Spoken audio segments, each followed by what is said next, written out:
What's up guys, Aiden here, and today, sorry, on Warframe, I don't know the exact date, but I have speculation on around the time when Warframe Plains of Eidolon was coming out. So a lot of people believe that it was going to come out this week, but as we know, because it didn't come out, that's definitely not the case.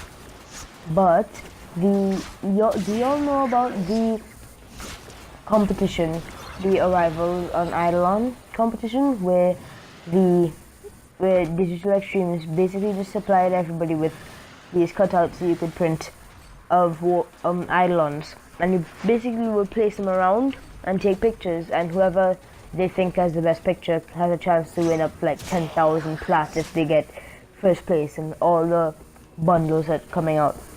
That's supposed to end on October 5th, and of course that would have to finish before Plains of Eidolon comes out. So we know that Plains of Eidolon is coming out at any time after October 5th. So the people who were speculating that it was coming out this week, that made absolutely no sense whatsoever. And this video was mainly just me stating that the release date is going to be after October 5th, and it would actually be pretty cool if it was soon after the competition finished, because the Saturday, October 7th, after the competition is finished, is actually my birthday, so that would be nice if it dropped on my birthday. So that would be the best birthday present ever, even though I know it had nothing to do with me. I'll just picture it like that. I don't know.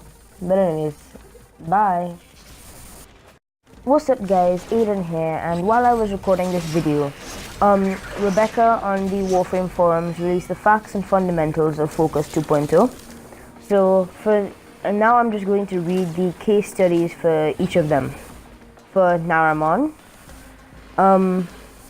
for each of them they pretty much go with a example that would happen, like combat or something.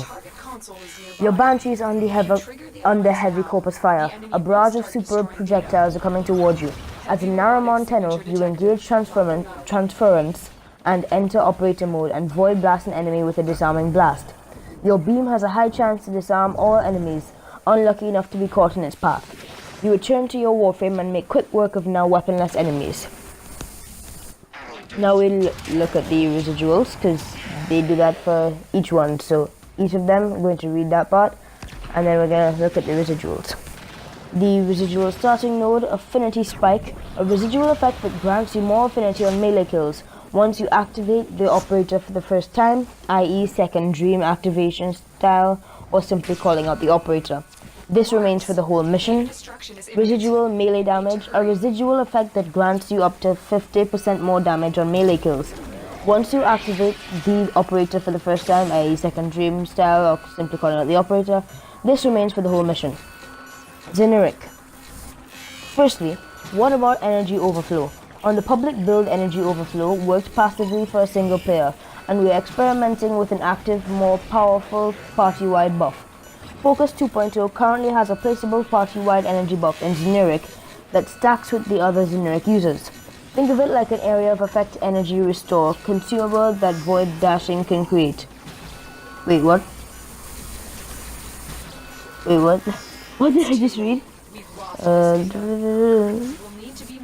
Okay, yeah, I read that properly. I confused myself there. We will follow up in the update notes about other areas of energy gain.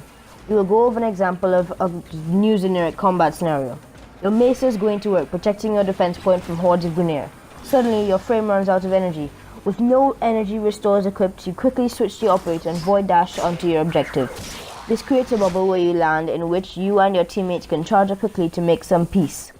Next, take a look at what they're calling the residual, what they're calling the residual nodes of Focus 2.0.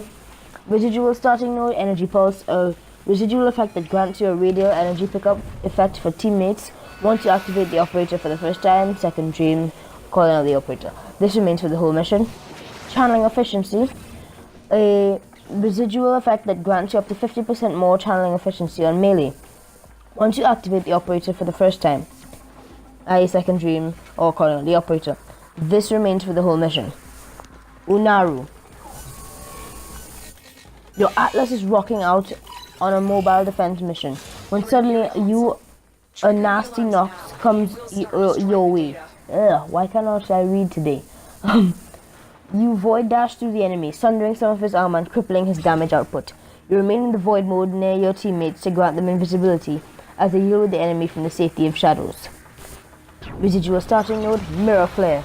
A residual effect that reflects damage back at attackers. Once you activate the operator for the first time, second dream, calling out the operator. This remains for the whole mission. Residual armor buff, a residual effect that grants an armor increase for warframes and operators.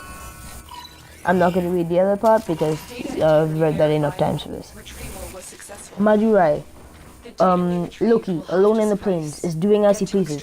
He decides to play a bit of a trick on some Grineer Tusk units he detects nearby. By slipping into transference, his operator cloaks himself.